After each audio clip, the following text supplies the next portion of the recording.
So this is part 2 of my series on conflicts you should be aware of in 2024, and this one focuses on Myanmar, which is historically known as Burma, and it represents the world's longest running armed conflict dating back to 1941. Despite intermittent stability, no government has fully controlled the country since the end of World War II.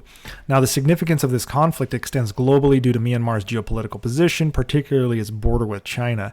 China has a vested interest in what the outcome of this conflict is, as Myanmar has received substantial Chinese investment in infrastructure as well as oil infrastructure and other economic factors between the two countries. Now, the situation in Myanmar dramatically escalated on February 1st of 2021, and that's where I will start from. There's volumes on what has been going on in Myanmar, and I don't have a lot of time on this app, so we're going to start with the most recent escalation. And this is when the military, which was known as the Tatmadaw, overthrew the democratically elected government in the early hours of February 1st of 2021.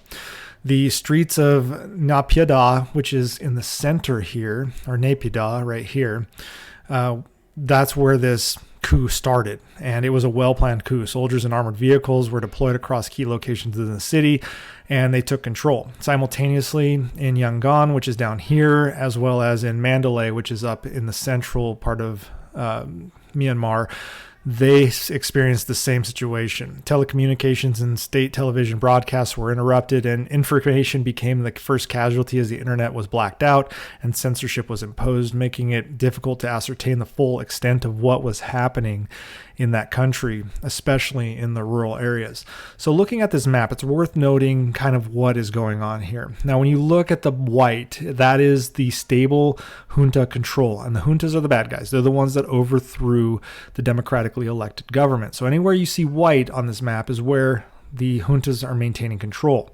As you progressively get darker of shades of blue, you will start to see the junta losing power.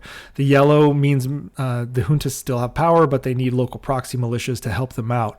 And then the lighter the blue, the more it's likely that the juntas are losing control and the rebel forces have gained control, until you get to black where they have full control. Dark blue, 90% plus control. The somewhat more radiant royal blue, I guess is what this would be, means that the juntas are losing control. And then the only other change is right here in these kind of bright blue areas. That is where there is a stalemate and a ceasefire in place. Everywhere else that is blue, you're seeing resistance and varying degrees of rebel forces taking control over junta factions. Now, the overthrown government was led by the National League for Democracy, which had won the November 2020 election by a landslide. The justification the military used for the takeover, which occurred just before Parliament was able to swear the newly elected members in, were claims that there was rampant voter fraud, and these claims have been widely disputed and considered unsubstantiated. Acting President Mint Swe declared a year-long state of emergency and then immediately transferred power to Min Aung Hlaing, the commander-in-chief of the Myanmar Defense Services.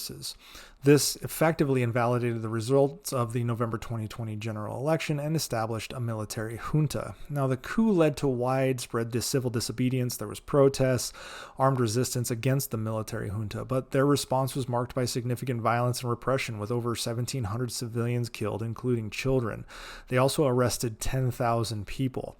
The crackdown saw deaths in police custody and the execution of pro-democracy activists. One of the speculated motives behind the coup was the military's desire to maintain its central role in Myanmar's politics. And this was particularly pertinent as Min Aung Hlaing, the head of the military, was approaching the mandatory retirement age of 65 in July of 2021.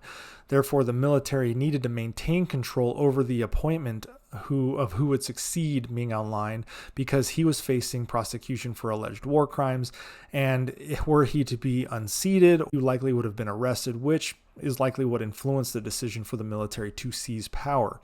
Initially, there were suspicions that China supported the military coup to prevent Myanmar's democracy from aligning with Western interests. However, that perspective has shifted, suggesting that a democratic Myanmar might be more reliable as an economic ally for China.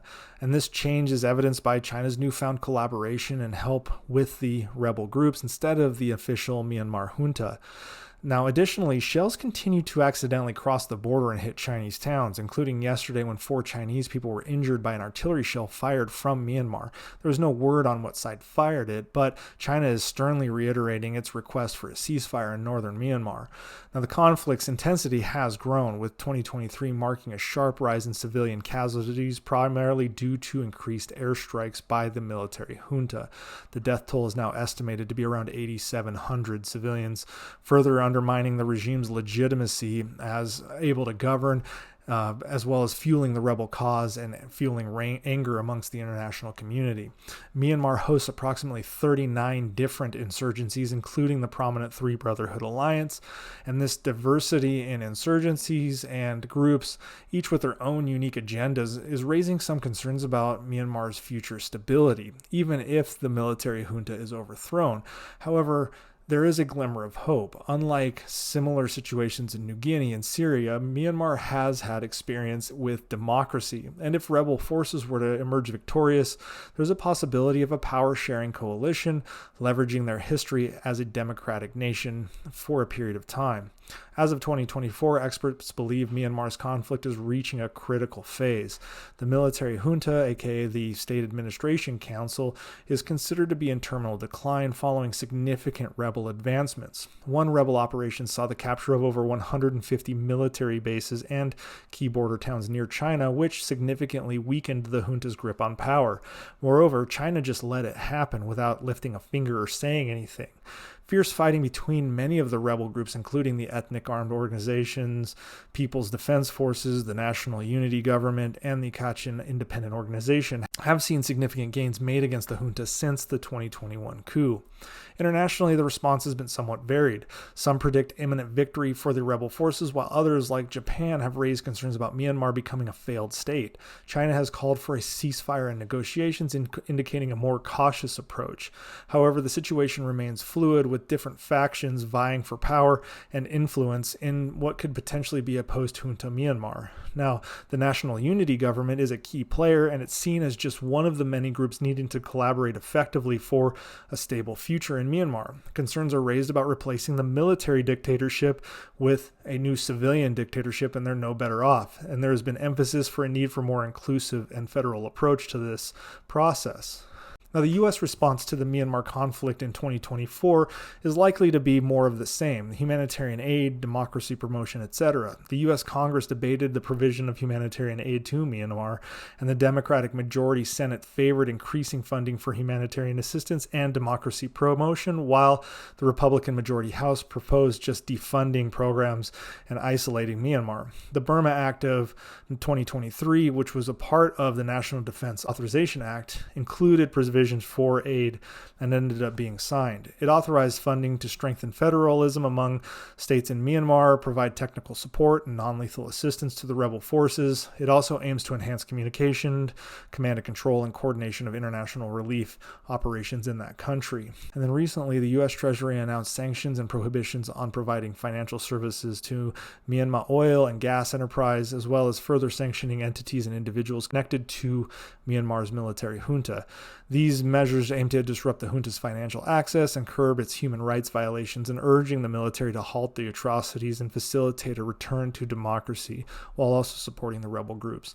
So going forward in 2024, it seems like the fighting is going to definitely continue. There is going to be largely successes on the rebel side. We may see them overcome the military junta, but the military junta is still quite powerful. However, with the potential aid of China now on the side of the rebels, that shift could definitely be expedited and the war may come to an end. But again, this is the longest running active conflict on Earth right now, so wouldn't expect anything to rapidly change from the status quo.